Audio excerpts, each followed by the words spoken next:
Salut les carnipotes, c'est Charles Bussers et aujourd'hui je vous emmène au jardin botanique de Bonn. Déjà j'ai traversé pour venir ici un superbe parc, c'était vraiment une promenade matinale avec un soleil magnifique, c'était vraiment top pour se mettre en jambes. Alors vous allez me dire pourquoi est-ce que je vais au jardin botanique de Bonn, qu'est-ce qu'il y a de si exceptionnel, pourquoi est-ce que je vais pas plus près de chez moi si je vais à un jardin botanique? C'est pas simplement pour le jardin botanique que je viens ici, c'est parce que ce week-end se déroule un salon de plantes carnivores où il y a beaucoup de gens, on va dire, connus, en tout cas des experts du monde carnivore allemand. Donc on a Mats de Grinjo par exemple, Christian Klein également qui sera là, et bien d'autres cultivateurs. Mais bon, je vous laisse découvrir ça juste après. Allez, je vous emmène avec moi.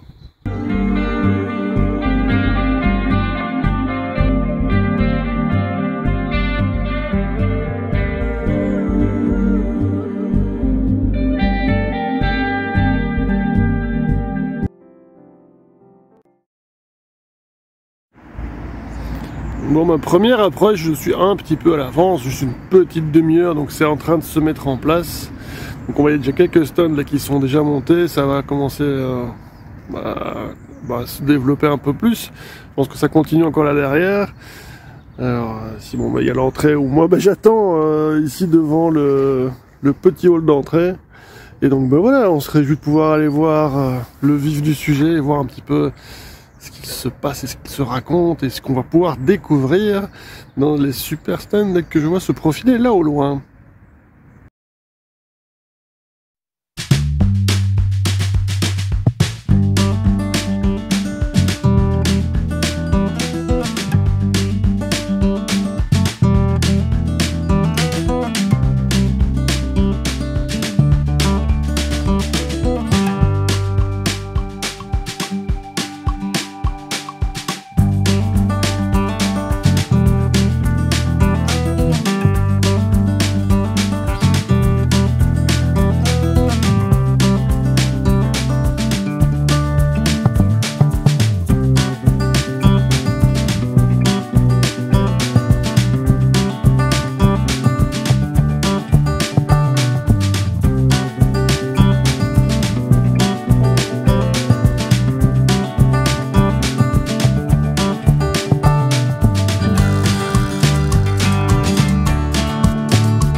Alors, voilà ce que j'ai ramené.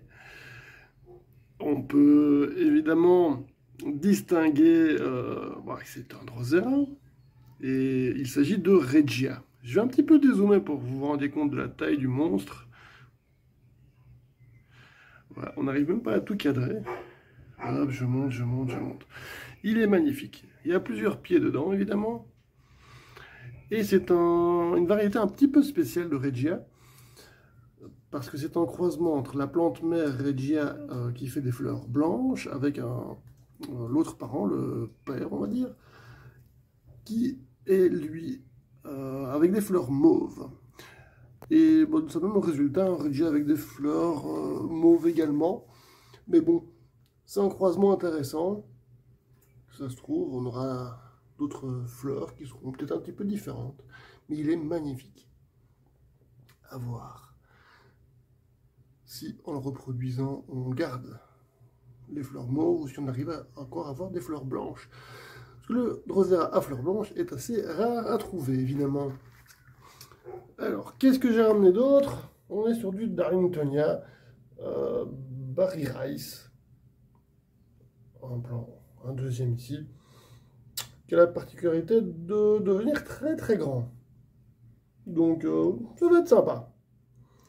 Et pour finir, un Darlingtonia, oui, mais entièrement vert, le Otello. Magnifique plante. Je laisse un petit peu à l'ombre pour le moment. Regardez-moi ça. Donc voilà, je me suis fait un petit plaisir. Oh, voilà, il fallait bien craquer un petit peu. Et je retourne sur le Regia qui est magnifique. Voilà. Je vous laisse admirer encore un petit peu. Et sur ce, bonne culture à toutes et à tous. Ciao!